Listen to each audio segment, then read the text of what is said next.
Bismillahirrahmanirrahim. Assalamualaikum warahmatullahi wabarakatuh. Perkenalkan, nama saya Fani Aktivia Denovis, dosen program studi aktuaria Universitas Taman Siswa Padang. Pada kesempatan kali ini, saya akan memaparkan salah satu mata kuliah yang saya ampu, yaitu akuntansi pertama dengan bobot 3 SKS. Mata kuliah ini merupakan mata kuliah wajib bagi program studi aktuaria program sarjana dengan tujuan kompetensi berfokus kepada pengetahuan, konsep, prinsip, dan aplikasi ilmu akuntansi di dalam mengelola keuangan di berbagai lembaga seperti lembaga pemerintahan dan perusahaan-perusahaan swasta, serta menambah keterampilan bagi mahasiswa di dalam menyusun laporan keuangan.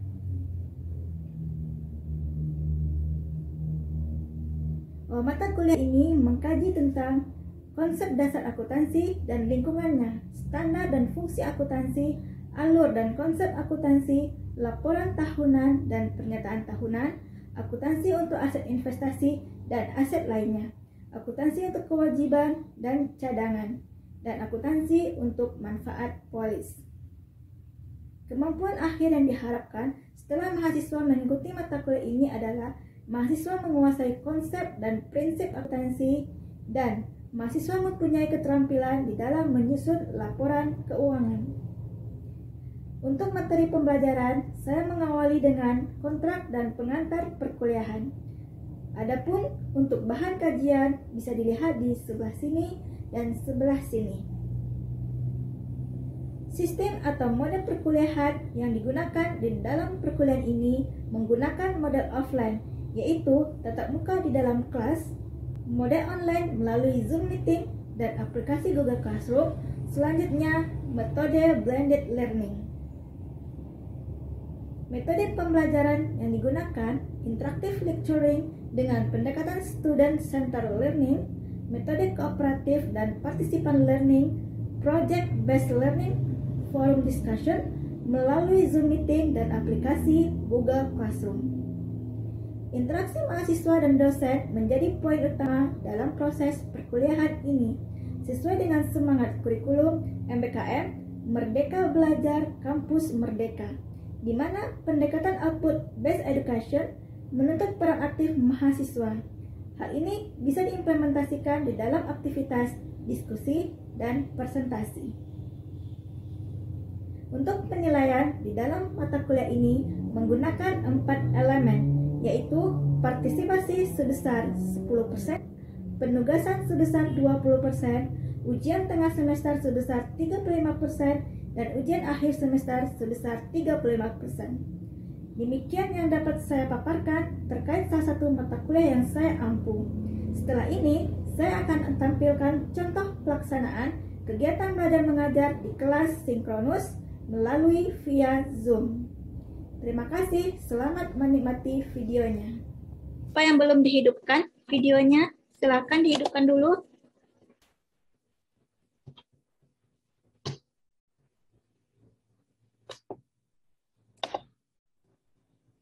Ini kita berapa orang yang hadir? Hanya 12 orang, Bu. 12 orang, Ibu. Udah hadir semua ya? Belum semua, Bu. Oke, nanti mungkin bisa nanti ya teman-temannya. Mohon diinformasikan ke teman-temannya supaya segera bergabung ya. Baik, Bu. Baiklah, kita mulai saja karena sudah menunjukkan pukul 3 ya. Selamat siang semuanya. Jadi ini adalah perkuliahan kita untuk mata kuliah akuntansi pertama via online atau Zoom. Sebelumnya saya mau izin share dulu ya, share screen.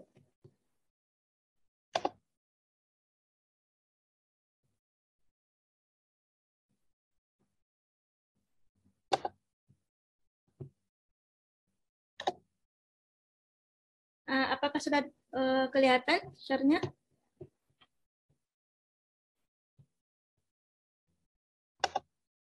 Sudah, Bu. Sudah, Bu. Sudah nampak, Bu. Sudah ya. Nah, mungkin yang pertama ini bisa dilihat ya, ada perwakilan, mungkin ada 3 atau 4 orang ya. Coba dilihat presentation di bawah ini, ekspresikan emoticon di bawah ini. Nah, siapa yang mau mengekspresikan terlebih dahulu? Boleh, silakan. Jadi ada sedih, ada bahagia, dan ada muka datar. Nah, boleh silakan siapa yang mau menampilkan ekspresinya sore hari ini? Boleh ditunjukkan dulu ke kamera. Boleh ya, ada muka datar. Ini menggambarkan ya suasana perasaan kita pada sore hari ini. Boleh silakan. Ling boleh, atau Joshua, atau siapa lagi yang mau menunjukkan, mengekspresikan emotikonnya? Boleh silakan.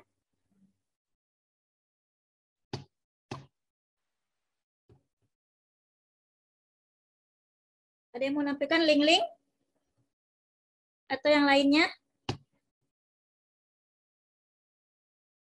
Biar saya ekspresikan, Bu. Oh, boleh ya, biar teman-temannya bisa ini ya. Bagaimana Joshua perasaannya pada sore hari ini? Perasaannya pada sore hari ini, Bu. Ya, boleh diekspresikan dengan mimik wajahnya, silakan. Oke, Bu. Baik, Bu. Pertama, ekspresinya kan ini ada ekspresi apa namanya? Muka datar ya. Ekspresi istilah merem gitu. Kira-kira seperti ini ekspresinya, Bu. Oke, berarti itu. Oke, Joshua. Berarti yang lain apa tuh ekspresinya, teman-teman yang lain bisa ditunjukkan? Apa Joshua yang ungkapkan tadi? Emotikon apa?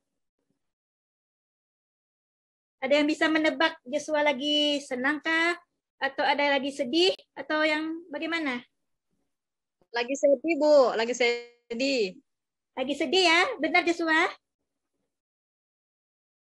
Ya, Bu. Benar, Bu. Lagi sedih, Bu. Oke. Atau yang lain ada yang mau menampilkan ekspresinya? Jadi Joshua itu lagi sedih. Yang lainnya bagaimana? Ada yang mau menampilkan? Boleh Joanna atau Ling? Satu orang lagi yang boleh menampilkan ekspresinya. Silakan. Ayo Ling, yuk Ling. Atau yang lain boleh? Saya Bu. Boleh silakan. Siapa tadi yang berbicara? Oh, Irfan, Bu. Oke, silakan tampilkan emoticon pada hari ini. Bagaimana ekspresinya? Cuma satu aja, Bu. Cuma satu dipilih ya. Dipilih antara emoticon yang ketiga ini. Silahkan. Yang emoticon yang senyum lebar ini, Bu. Oh, boleh silakan tampilkan bagaimana ekspresi wajahnya. Biar teman-temannya tahu ya, kelihatan. Oh, tunggu, Bu. Tuh. Kayak gini, Bu. Boleh? Okay. Sudah, Bu. Jadi itu teman-teman lain ada yang bisa nebak Joshua, bisa nebak si Irfan? Lagi senang, Lagi sedih, Bu. Lagi senang dia, Bu. Lagi senang ya. Happy. Lagi yang senang ya. Oke, ada Bu, lagi. nggak kedengaran, Bu. Kenapa? Nggak kedengaran, Bu. Kenapa? Nggak kedengaran, Bu. Iya, Bu. Masih dengar suara saya? Ada yang masih Sudah jelas, Bu. Sudah kedengaran, Bu. masih kedengaran? Sudah, Bu, sudah. Oke, Jelas, Bu, jadi jelas. ada beberapa ekspresi ya. Mungkin bisa nanti dipraktekkan sendiri ya. Ada muka datar, sedih, senang. Sesuaikan dengan ekspresinya pada sore hari ini. Nah, baiklah. Kita lanjut lagi ya ke materi kita pada sore hari ini. Sebelumnya saya mau share screen dulu ya, share screen yang lain.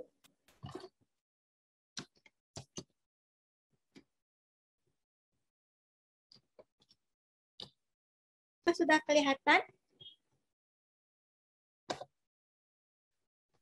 Sudah, Bu. Sudah ya?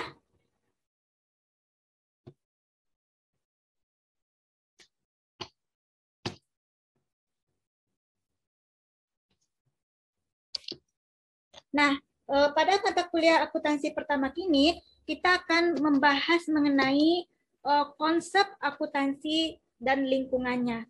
Nah, apa sih sebenarnya konsep akuntansi dan lingkungannya?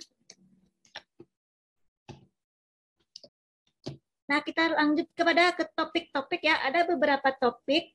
Yang pertama itu adalah sifat-sifat informasi akuntansi. Nah, kemudian kita akan berbicara mengenai pemakaian laporan keuangan.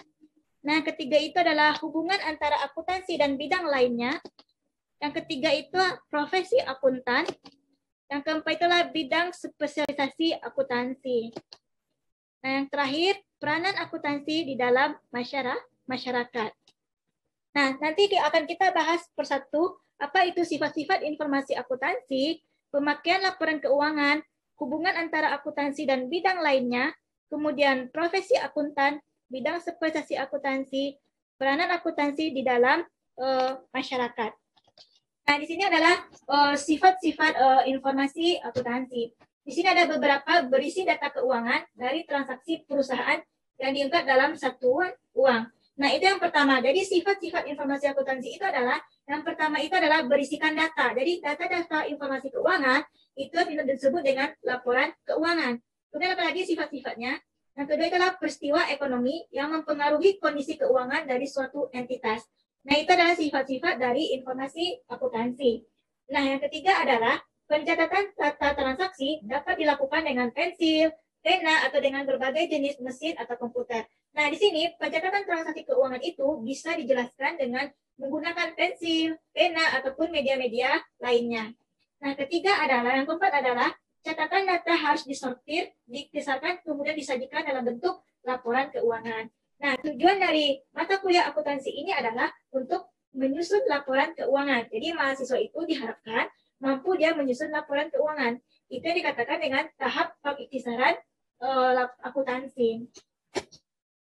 Nah, berikutnya adalah pemakaian laporan keuangan. Kita akan berbicara mengenai siapa-siapa sih pemakai laporan keuangan tersebut.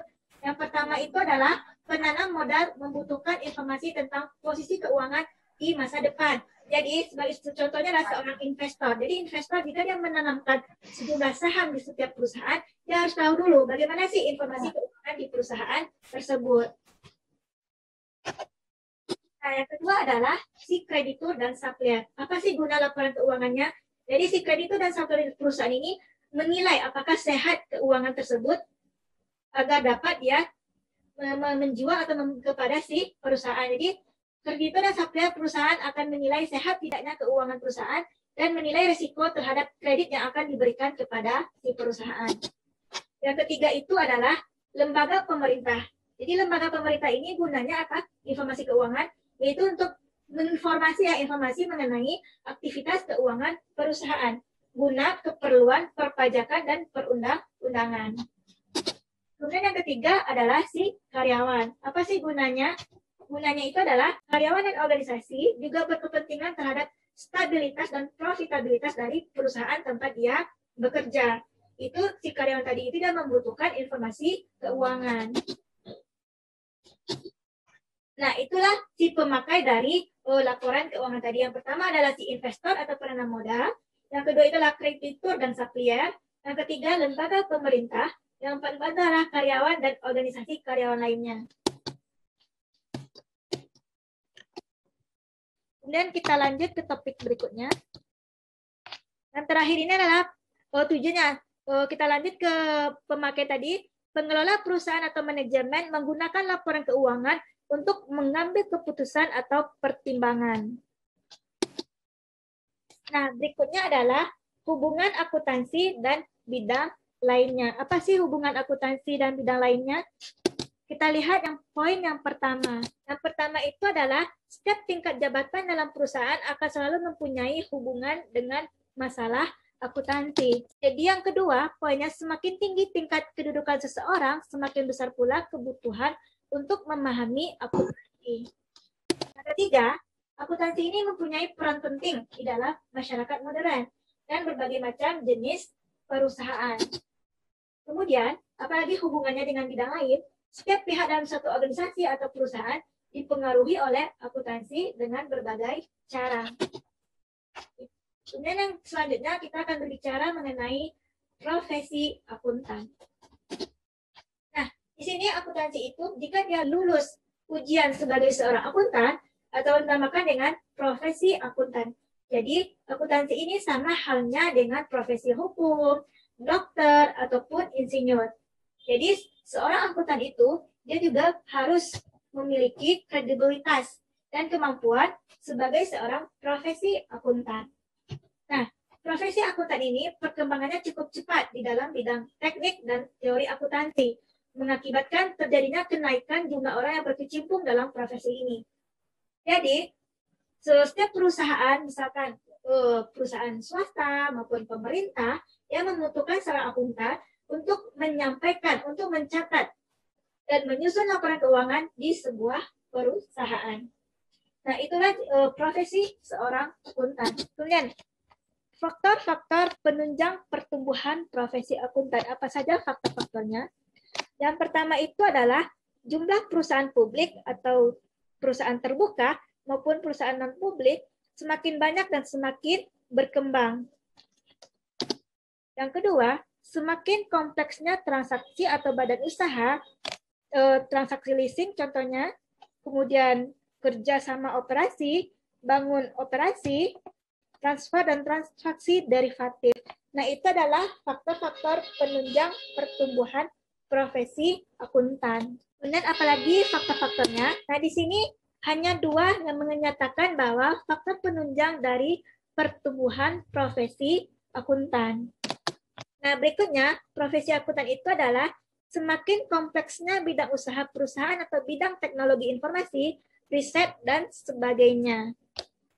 Yang ketiga, empat adalah semakin banyaknya perundang-undangan yang dikenakan pada badan usaha dan peraturan perpajakan yang semakin rumit. Kemudian yang berikutnya kita akan bahas mengenai bidang spesialisasi akuntansi. Apa saja sih spesialisasi akuntansinya? Yang pertama adalah akuntansi keuangan. Yang kedua, auditing. Yang ketiga, akuntansi biaya. Keempat, akuntansi manajemen. Kemudian, akuntansi perpajakan. Sistem akuntansi. Akuntansi anggaran. Akuntansi sektor publik. Akuntansi pemerintahan, akuntansi sosial, tata buku, dan akuntansi. Nah, itu yang disebut dengan beberapa bidang spesialisasi akuntansi. Yang mana bidang-bidang ini sesuai dengan tugas dan tanggung jawabnya di lembaga-lembaga pemerintah, perusahaan, baik itu swasta maupun badan usaha milik negara. Berikutnya kita bahas mengenai apa sih peranan akuntansi di dalam masyarakat. Yang pertama itu adalah di dalam menjalankan kegiatan sehari-harinya, manajemen sering mendasarkan diri pada data akuntansi. Sebagai contoh, manajemen perlu mengetahui berapa jumlah utang yang harus dibayarkan, kapan jatuh temponya, dan kepada siapa yang harus dibayar. Jadi semua ini dapat diketahui dari catatan akuntansi. Kemudian yang kedua, manajemen juga tergantung kepada catatan dan laporan akuntansi apabila ingin membandingkan antara pelaksanaan sesungguhnya dengan tujuan yang direncanakan. Sebagai contoh, misalkan anggaran pendapatan dan biaya tidak akan bermanfaat apabila tidak dibandingkan dengan pelaksanaan sesungguhnya. Kemudian yang berikutnya adalah kreditur. Kreditur yang pemasok membutuhkan informasi tentang keuangan dari perusahaan sebelum melakukan pemberian kreditnya. Jadi, berbagai instansi pemerintah pusat ataupun daerah membutuhkan laporan keuangan sehubungan dengan masalah perpajakan. Nah, mungkin itu saja mengenai materi tentang konsep akuntansi dan lingkungan.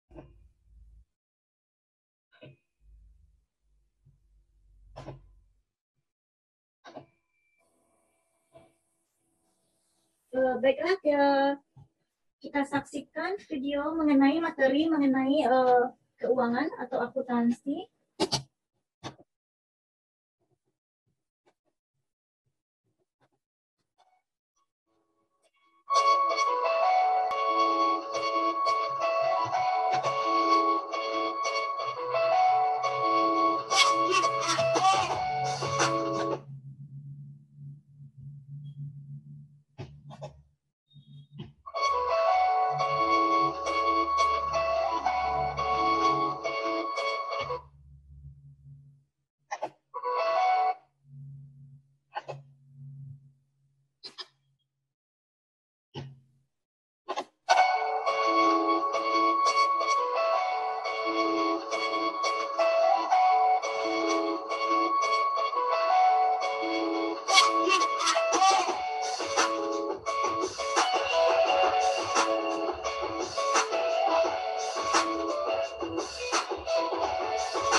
Nah, itulah video ya, sedikit video mengenai keuangan atau akuntansi, konsep akuntansi dan keuangan. Nah, mungkin di pertemuan ini cukup materinya mengenai bagaimana sih akuntansi itu, siapa-siapa sih pemakai dari informasi akuntansi. Nah, bagaimana hubungan antara bidang akuntansi dengan bidang lainnya. Nah, mungkin ada yang mau ditanyakan? Jadi kita diskusi saja ya mengenai topik kita pada hari ini. Mengenai akuntansi, apa itu akuntansi, apa itu si pemakai akuntansi, dan bidang-bidang dari spesialisasi dari akuntansi sendiri. Ada yang mau ditanyakan sejauh ini mengenai materinya?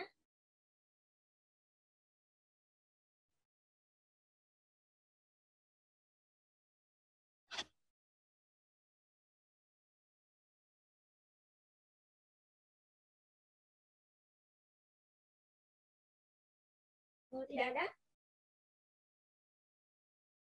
Kalau tidak ada, mungkin sedikit ya. Saya bertanya kepada teman-teman semuanya. Jadi siapa yang bisa menyimpulkan apa sih materi kita pada hari ini? Ada yang bisa menyimpulkan?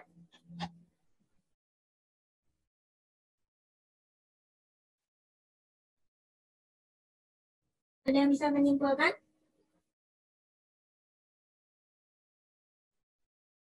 Boleh, silakan.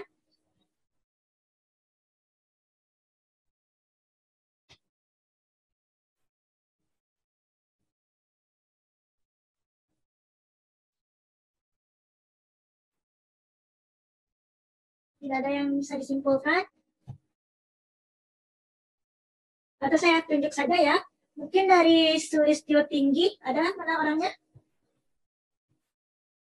Ada hadir?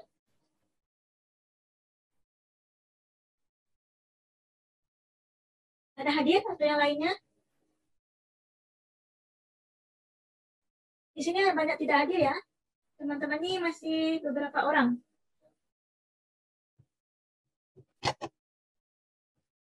Ada yang hadir? Mungkin Joshua saja ya. Joshua mungkin bisa dijelaskan ya apa itu akuntansi? Boleh?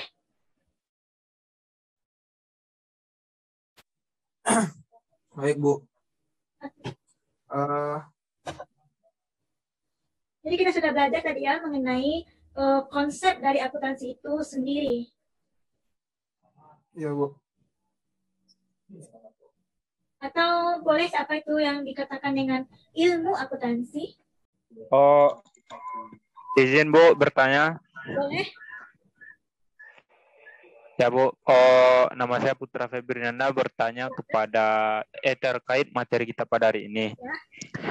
Jadi pertanyaan saya, apakah semua yang berkaitan tentang keuangan perusahaan dihitung menggunakan akuntansi Bu? Atau misalnya dihitung oleh seorang akuntan? Ya. Terima kasih Bu. Baik, mungkin Putra Febriana ya menanyakan apakah setiap perusahaan itu mencatat menghitung keuangannya apakah oleh seorang akuntan, begitu? Ya Putra? Iya Bu. Baik, setiap perusahaan itu untuk menghitung atau mencatat transaksinya itu dibutuhkan oleh seorang bukan akuntan. Misalkan dia itu adalah seseorang yang paham dengan informasi keuangan dan pencatatan. Jadi tidak harus seorang itu seorang akuntan. Dia mengetahui bagaimana sih proses pencatatan di dalam akuntansi. Misalkan si A dia lulusan akuntansi misalkan, atau dia paham mengenai pencatatan akuntansi. Nah, dia bisa menghitung, mencatat dari pelaporan akuntansi itu sendiri. Sedangkan kalau nanti bisa dia ada pemeriksaan keuangan atau audit, nanti baru dia seorang profesi akuntan lah yang bertugas untuk mengaudit laporan keuangannya. Itu Putra. Jadi yang menghitung atau yang mencatat transaksi keuangan perusahaan itu yang mengetahui, yang paham dengan informasi tentang akuntansi.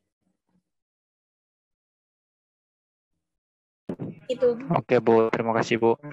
Baiklah, ada lagi? Izin Bu bertanya Bu. Boleh silakan Joshua. Baik, Bu, di dalam akuntansi ini kan Bu, kita lihat banyak angka-angka. Lalu di dalam laporan itu maksudnya dalam laporan keuangan itu banyak angka-angka yang harus memang dijembatkan. Nah, pertanyaannya, apakah dalam akuntansi itu terdapat persamaan? Adakah persamaan antara akuntansi itu dengan matematika, Bu? Karena kan kalau kita lihat persamaannya itu. Nah, ini dinamakan nanti pencatatan itulah persamaan dasar akuntansi. Yang mana persamaan dasar akuntansi itu dihitung dengan sebuah rumus atau persamaan itu adalah aset sama dengan hutang ditambah dengan modal. Jadi perhitungan itu menggunakan perhitungan matematika, tetapi di dalam akuntansi ada punya rumus tersendiri. Misalkan mengenai akuntansi biaya. Nah, akuntansi biaya ini dia menghitung ya, di dalamnya menghitung tentang biaya, misalkan biaya. Kira-kira mungkin dia hampir sama menghitung, hanya saja bagaimana dengan perhitungan antara di akuntansi sama perhitungan di matematika gitu, Bu. Terus yang mau ditanyakan, poin-poinnya apa?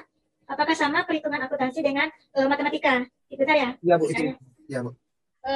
Mungkin ada sedikit berbeda ya antara akuntansi dengan matematika. Kalau akuntansi itu adalah seni ya, seni pencatatan dari informasi atau transaksi keuangan, administrasi, biaya administrasi, biaya angkut, biaya penyusutan. Nah, itu dikatakan dengan akuntansi. Sedangkan kalau di matematika mungkin lebih ke penghitungan rumus dasarnya. Seperti itu, Joshua.